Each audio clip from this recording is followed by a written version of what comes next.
E aí, gente, beleza? Professor Goico aqui, mais uma aula, hein? Essa semana é a semana do meu aniversário. Você já me deu parabéns, né? Se você não me deu parabéns, você vai ter problema. 18 de maio, meu aniversário. Como assim você esqueceu? Então corre lá no Instagram, @profgoicomagic, tira uma fotinha dessa aula e posta lá. Parabéns atrasado, prof. Beleza? Então não esquece, hein? Na aula de hoje, nós falaremos da continuação da aula anterior, claro. Vamos entrar justamente em primeiro reinado. Então, entrando em primeiro reinado, é a fase de Dom Pedro I no poder. Olha que bacana, hein? Lembra de primeiro reinado?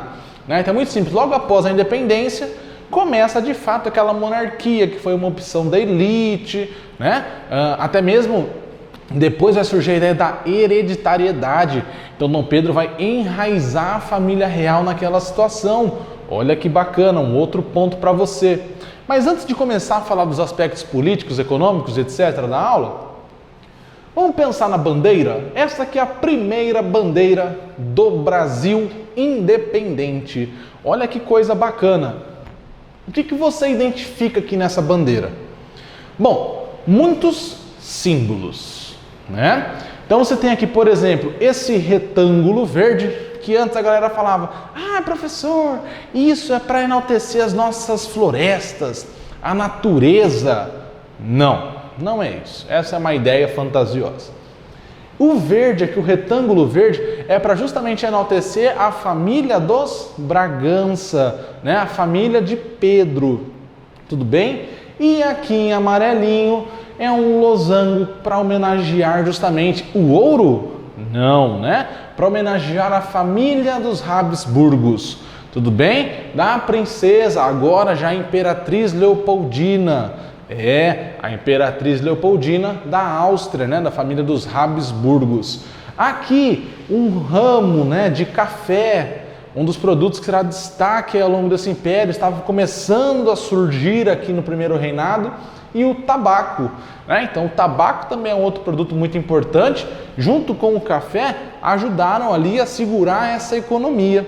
Tudo bem? Aqui a coroa representando já a coroa real, o símbolo, claro, né, com as estrelas representando as províncias do Brasil. Então até aqui, primeiro reinado, eram 19, contavam justamente com a cisplatina, beleza? Posteriormente vai perder a cisplatina, mas em compensação vieram aí o Amazonas, né, a divisão do Grão-Pará, e também o Paraná, né? Então aí acabaram sendo 20, então sem a cisplatina 18, mas aí com a divisão do Grão-Pará e o surgimento do Paraná, vem 20.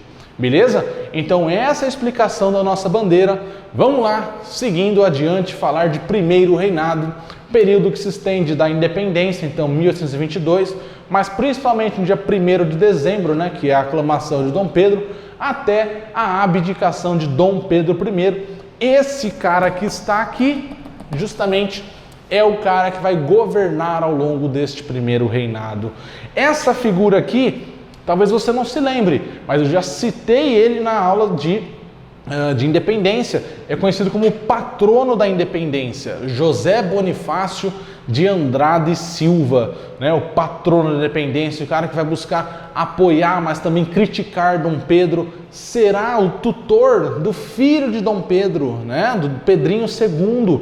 Esse é um ponto que você não pode esquecer, tá? E isso aqui? Do nada uma mandioca no meio da aula? É para te lembrar justamente da Constituição da Mandioca, a tentativa de constituição. Lembra aquela Assembleia Constituinte ali em 22, em junho mais ou menos de 22? Ela não entrará em vigor. Quando a Constituição ficar pronta, Dom Pedro dá um golpe na Constituição. Vamos falar disso, tá? Então essa aqui é só para você se lembrar da Constituição da Mandioca. E eu vou falar por que ela foi conhecida como Constituição da Mandioca. É claro. Agora, lembrando um pouquinho a aula anterior, eu coloquei essa charge aqui, ó. Puxa, depois da independência, a nossa vida melhorou um bocado. Então aqui representam vários negros que eram escravizados. Por quê? Qual é a crítica que ele faz de fato? A independência não alterou essas bases socioeconômicas do Brasil. Tá? Então manteve uma cultura de produção para exportação, né? Concentração de terras, tá? A ideia justamente de utilização de um trabalho escravo, tudo isso permaneceu. Ou seja, a independência apenas basicamente tirou uma elite e colocou outra em destaque. Tudo bem? Que elite que ficou em destaque agora? A elite nacional, a elite daqui da região do Centro-Sul. Tudo bem? Tomem cuidado com isso, né? Lembrando sobre a divisão política durante, né, esse primeiro reinado, tá? Então, como é que eu sei que é do primeiro reinado? Porque tem essa esplatina aqui embaixo. Tudo bem? Então, se atentem a isso. Então, as 19 províncias que nós tínhamos, beleza? E depois aqui em 25 para 26 a gente vai perder essa esplatina. Vamos pensar na formação do Estado brasileiro? Então, vem dois momentos de destaque. Primeiro é justamente essa ideia da Assembleia Constituinte, aquela que começou em 22, finalizada em 23 e veio a da Constituição da Mandioca. Por que da Mandioca? Porque ela estabelecia critérios elitistas para a participação política. Então o cara que tivesse aí o maior número de hectares de terra e também de produção da farinha da mandioca, ele seria uma pessoa possível de participar das eleições. Então essa Constituição ela ficou marcada por ser elitista. E qual é o ponto que o imperador vai questionar até dar um golpe nessa Constituição que não entrou em vigor? Tá? Justamente essa limitação dos poderes do imperador. Então isso é um ponto que você tem que ter em mente, que essa Constituição de 23, ela não entrou em vigor, portanto ela não é considerada a primeira Constituição do Brasil, ok? Tá? A primeira Constituição do Brasil é a de 24, porque essa da mandioca sofreu um golpe daquela famosa Noite da Agonia, quando Dom Pedro manda cercar a Assembleia Constituinte e justamente pressionar aí os políticos a suspenderem a Constituição. Essa Noite da Agonia foi uma quebra. Então aquele casamento, né, recém-consumado aí entre elite e Dom Pedro acabou um ano depois praticamente, né? Com o fim dessa aliança por conta da Noite da Agonia.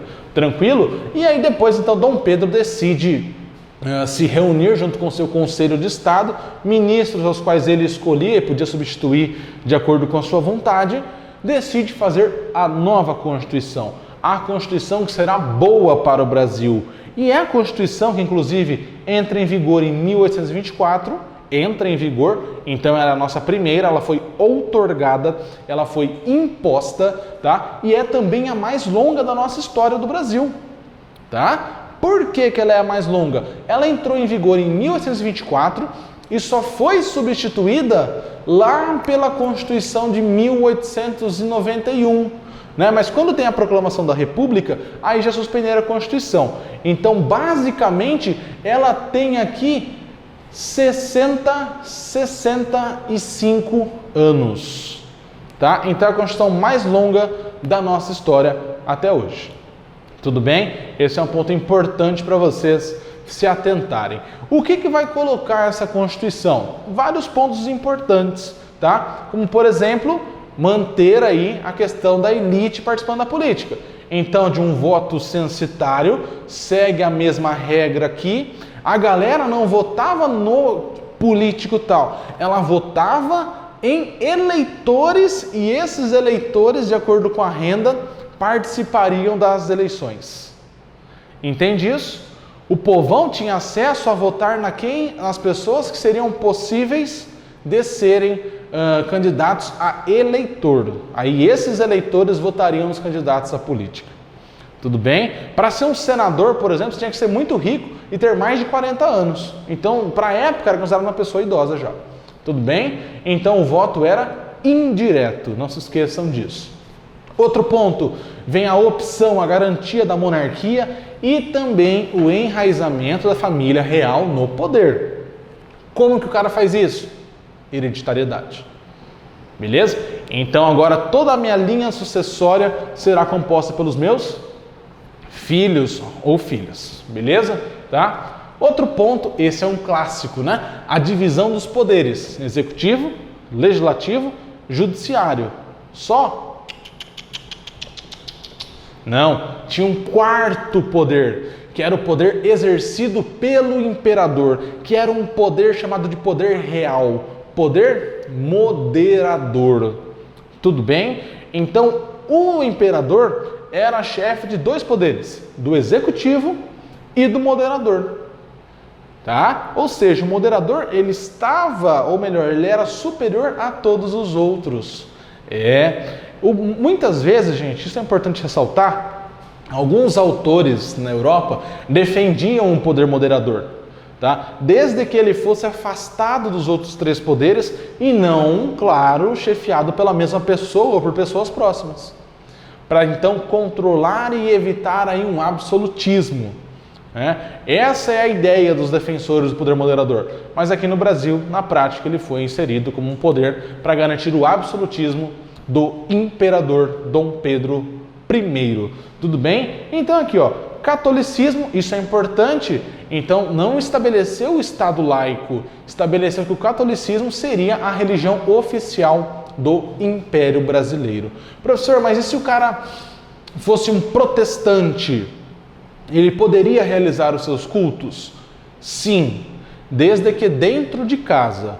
Fora de casa, não. Dentro de casa, sim. Então eu coloquei ali, ó, liberdade religiosa doméstica, tá? Católico pode fazer suas reuniões, confraternizações, a missa, em qualquer lugar. Outras religiões, só dentro de casa. Tudo bem? Tá? Então isso é importante você lembrar. Olha o Dom Pedro aqui, olha a sede da Assembleia Constituinte, tá? E aí nós passaremos, deixa eu tirar isso aqui, para essa charge, né? Vai se chamar Constituição. Então é o famoso brinquedinho de Dom Pedro I, né? Porque ele cria esse bebê, ele cria essa primeira Constituição que seja digna do Brasil e dele também. Tanto é que a Constituição dizia que o imperador não poderia ser responsabilizado pelos seus atos, né? O imperador não dava entrevistas. Quem dava entrevista, quem discursava, né, para a opinião pública, para a mídia, eram seus ministros. Então, quando tinha algum problema, o imperador não falava nada. E ninguém poderia colocá-lo contra a parede. Por quê? Ele não tem responsabilidade dos seus atos. Tudo bem? Não se esqueçam que ele ganhou o título lá atrás de defensor perpétuo da nação. É um bagulho muito louco, né? Agora, se pensar o seguinte, eu estou independente. Opa, consegui minha independência. Oi, estou livre, leve, solta. Adianta? Ou eu preciso do reconhecimento dos outros países? Justamente, eu preciso deste reconhecimento. Qual foi o primeiro país que reconheceu o Brasil independente? Você sabe? Portugal, não. Inglaterra? França? Também não. Primeiro país que reconhece o Brasil como independente foram os Estados Unidos, em 1824. Então, logo após aquelas guerras de independência que terminaram em 24, nós já falamos na aula passada, né? Os Estados Unidos reconheceram. Qual era a base? Justamente a doutrina Monroe. Qual era a frase que marca essa doutrina? América para os americanos. Quem são os americanos? It's me, fella. No inglês ainda tá voando. Argentina, vizinha nossa, também reconhece o Brasil como independente, porque aquela ligação com Portugal prejudicava as relações comerciais ali no sul. Agora o Brasil livre. Ah, professor, mas depende da Inglaterra. Depende da Inglaterra em muitos pontos econômicos. Mas ainda assim é um país livre, soberano, já tem a sua Constituição, então já temos um Estado, né, independente de fato. Estamos sendo reconhecidos como livres, né? Olha aqui em 25 vem Portugal. Portugal reconhece desde que o Brasil pague uma indenização. E aí vem a famosa indenização de 2 milhões de libras. Então, se hoje a libra já vale muito comparada ao real, imaginem aqui há quase 200 anos atrás. Entende esse ponto? De onde vem esse dinheiro? Claro, de uma parceira econômica do Brasil, famosa Inglaterra. Pô, professor, então a dívida do Brasil com a Inglaterra passou a aumentar. Sim, of course que sim. Mas a Inglaterra não reconhecia ainda? Então, o grande lance da Inglaterra, gente, era a questão da escravidão. Então a Inglaterra pressionava muito para que o Brasil abolisse ou reduzisse, né, mas principalmente abolisse o trabalho escravo aqui. Entende? É por isso que pede a renovação daqueles tratados lá de 1810, comércio, navegação, aliança, amizade, os tratados de Stratford, né, que entre os pontos tinham lá a redução da escravidão ou a abolição até 1830, olha aqui a data, né? Então, olha lá, acabar com o tráfico negreiro em 4 anos. Vai acabar em 4 anos? Não. Terá uma redução em 4 anos? Não. Né? Então, esses são pontos importantes do reconhecimento do Brasil enquanto país soberano. Mas dentro do país ainda existiam conflitos, né? Conflitos aí com resquícios das lutas de independência e que agora somaram-se a um outro fator, que é o absolutismo do imperador. Olha aqui que bacana. Esse movimento, chamado Confederação do Equador, onde vai aparecer justamente na região do Nordeste do Brasil, vocês podem olhar ali no mapa, Ceará, Rio Grande do Norte, Paraíba, Pernambuco e Alagoas, começa justamente em Pernambuco, né, nas 2 cidades, Olinda e Recife, e aí vão expandindo para outras regiões. Tá? Qual é o grande lance aqui? É um movimento que é elite. Por que elite? Porque a elite tem justamente os interesses econômicos, de abertura. A elite é contrária a esse absolutismo do imperador. O povão também está junto, porque aquela situação de descaso, de abandono, continuava. Então vamos apoiar ali, o povão vem com uma massa. A elite precisa da massa. Então vamos juntos ali, buscando melhorar as condições de vida da nossa população aqui. Tanto é que os caras propunham uma separação da região e criar uma república. Então a ideia da Confederação do Equador era unir essas províncias e formar uma república separada do Brasil. Tudo bem? É claro, quando você pensa em separar território, em criar uma república, essa galera do Centro-Sul se revolta, né? Se revolta contra essa região. E o Brasil manda tropas, né? Manda tropas lá para o Nordeste com apoio da Inglaterra. Tudo bem? E até mesmo aqui na Confederação do Equador, os caras tinham esse pensamento lusofóbico, ou seja, contrário à presença de português na região. Então vamos expulsá-los, né? Olha, esse imperador golpista suspendeu a Constituição de 23, que era legítima, e impôs uma Constituição. Nós não aceitamos essa Constituição. Então vários pontos somados levaram à Confederação do Equador, que acaba, claro, com a repressão violenta tanto do governo brasileiro quanto do apoio da Inglaterra com armas, com dinheiro e até mesmo com tropas. Como é que os caras vão acabar com esse movimento? Execução. Tá? Então poucas pessoas foram presas porque boa parte delas foram executadas, enforcadas ou fuziladas. Um exemplo de pessoa que foi fuzilada foi o próprio Frei Caneca, né? Aquele que já havia lutado na Revolução Pernambucana de 1817, aqui em 24, agora sim, ele não foi só preso, mas foi fuzilado. E esses pontos de absolutismo do imperador, somados à sua vida pessoal muito conturbada, então se vocês já viram a novela devem estar entendendo o que eu estou falando, mas o imperador era um homem de muitas mulheres. Era casado com a imperatriz Leopoldina, mas ainda assim era um homem que tinha muitas amantes. E justamente essas histórias sempre vazavam na mídia na época, e no início como boatos. Mas atualmente, recentemente, pensado uns 50, 60 anos para cá, muitas cartas, muitos documentos foram localizados do imperador, onde ele fazia, por exemplo, cartas de amor para suas amantes e assinava com FF, fogo, foguinho, cartas com um teor, muito pesado, é igual pegar e abrir o WhatsApp da galera de madrugada, tem só mensagem polêmica, não é?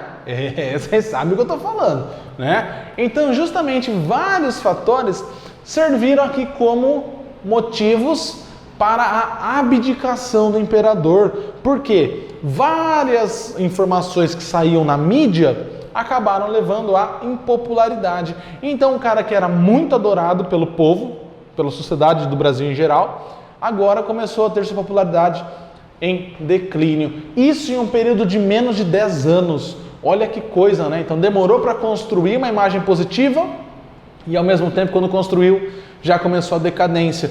porque passou a abusar do poder, a abusar dos luxos que tinha, né? Um dos primeiros pontos, claro, vem a anulação da Constituição, né, de 23, da Assembleia Constituinte, e a imposição de uma Constituição. Vem a crise econômica, né, lá daquela fase do príncipe pobre, e depois vem para a guerra, a economia já não exporta tanto açúcar, não exporta tanto tabaco, o café ainda está surgindo, ok? Então esses fatores causam outro problema, que é a fome aqui no Brasil. Ó, aí tem guerra, muitos jovens morreram na guerra, isso mancha muito o governo de Dom Pedro, né? Nessa famosa guerra da Cisplatina de 25, depois nasce o filho dele, né? Dom Pedro, Pedrinho II, futuro, né, imperador do Brasil.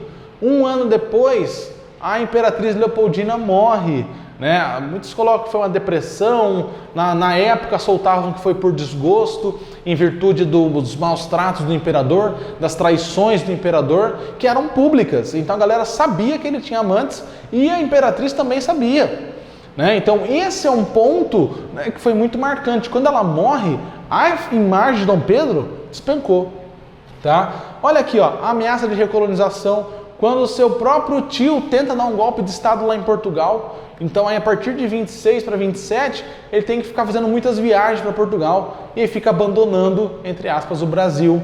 E justamente a grande ameaça de Portugal qual é? Nessa instabilidade, vamos aproveitar para recolonizar o Brasil. Olha que coisa bacana, que coisa maluca, né? E aqui, isso é importante, na década de 30, 1830, começaram as jornadas, né, na Europa, as jornadas revolucionárias, motivadas principalmente pelo pensamento nacionalista, liberal, anti-absolutista. E justamente nisso aqui, teve a queda de um rei absolutista na França, o Carlos X, né? Eu vou te mostrar essa imagem, você vai se lembrar do momento, né, que é onde vem a esse quadro de Delacroix, que é justamente a liberdade guiando o povo, né? Então, mais uma revolução na França. E essa revolução tirou um rei absolutista e colocou um rei, Luís Filipe I, burguês. Olha a burguesia chegando ao poder, é uma revolução liberal. Então, o que nós podemos fazer aqui no Brasil também? Derrubar esse absolutista, esse imperador absolutista, e por que não pensar em um governo liberal? E tudo isso leva justamente críticas ao imperador. Vem a morte do Líbero Badaró, um jornalista liberal que questionava muito o governo publicamente e acaba sendo assassinado. Um dos mandantes do crime teria sido Dom Pedro I. Isso vai para a mídia e aí a popularidade. Agora, então ele é absolutista, ele é um adúltero, né? Ele manda jovens para morrer e também é um assassino? Claro. Quando ele volta, vai para Minas Gerais e volta, né? Em Minas Gerais tem um tratamento muito frio, a galera não apoiava Dom Pedro. E quando ele volta para o Rio de Janeiro, muitos portugueses e apoiadores fizeram festa para ele. Os opositores foram contra. E aí tem aquela treta famosa, Noite das Garrafadas. Essa Noite das Garrafadas lá de 1831 é um marco de que o Brasil está beirando uma guerra civil, de apoiadores do imperador e opositores do imperador.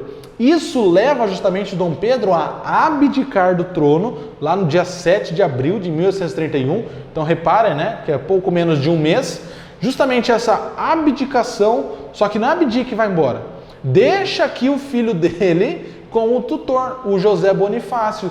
E aí vem essa cena, né, de Dom Pedro entregando a sua carta de abdicação. E aqui o Pedrinho II, porque perdeu sua mãe, então é uma criança órfã. Então quais são os pedidos que vêm também da população?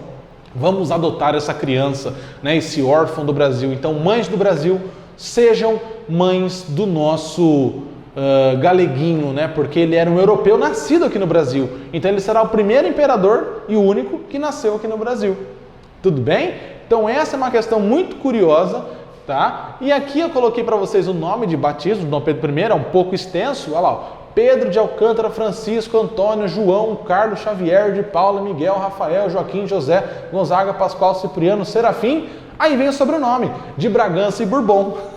É justamente isso, tá? Pequeno, sugestão para você colocar no seu filho, não sua filha, futuramente, esse nome curtinho. E aqui a carta, né, usando do direito que a Constituição me concede, declaro que muito voluntariamente abdicado na pessoa de meu muito amado e prezado filho, o Senhor, né, então com 5 para 6 anos, Dom Pedro de Alcântara.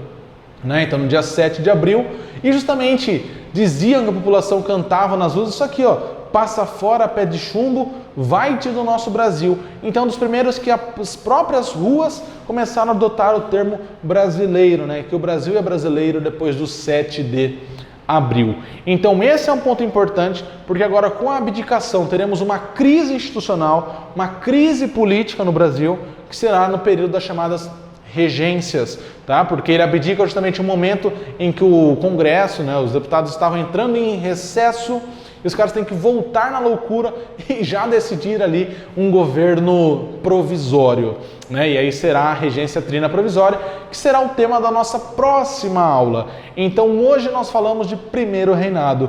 Qualquer dúvida, manda no meu Instagram, @profguicomedes. Não esquece do meu aniversário, não esquece, tira foto. Se já passou, tira foto aí, beleza? Beijo do Goico, gente, se cuidem e até a próxima. Valeu!